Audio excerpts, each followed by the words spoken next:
Why do so many people swap the jump seat for a center console in their 2013 Ford F-150? Well, comfort first. That jump seat is mostly good for putting your dog there or something you don't mind sliding off when you hit a bump. It's not just about looking cool, though that's a bonus. The center console gives you actual storage, like 7 drinks, your phone, and enough snacks for a road trip. The jump seat, you get a tiny fold-down cubby, and that's about it. People always hit the same problem, the wiring. The jump seat has maybe some seatbelt sensors, sometimes basic power if you have a higher trim. The center console can come with USB, 12-volt power, and sometimes even a shifter if you're going wild. Let's get real on the pain points for a second. Finding the right console can get weirdly expensive, especially if you want one with the full power options. I've seen console prices swing from $300 for a rough one to $1,600 for a dealership mint condition.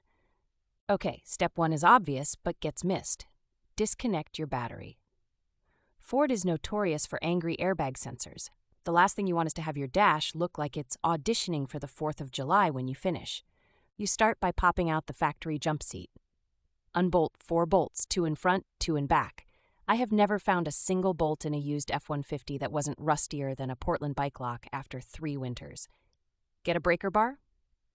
On the wiring, here's the kicker. No one tells you. The plugs may look compatible, but Ford changed the wiring in the 2011 to 2014 years. You usually have to repin connectors or buy plug-and-play adapters online. It saves loads of headache. The physical fit is honestly plug-and-play. The full console uses the exact same bolt holes as the jump seat, and Ford's interior plastics are impressively modular. But, and it's a big but, you may need to trim some carpet for a flush fit. Reinstalling is the best part.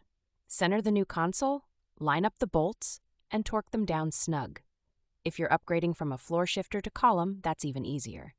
If going the other way, be ready for a weekend project. Here's a pro tip. Keep all the hardware from your jump seat swap. If you ever go back to stock or something goes wrong, you'll want those original bolts. Also, they're literally made of unobtainium in the Ford parts catalog. After swapping, you instantly gain about 25% more usable storage space and, what really matters to most people, a proper armrest.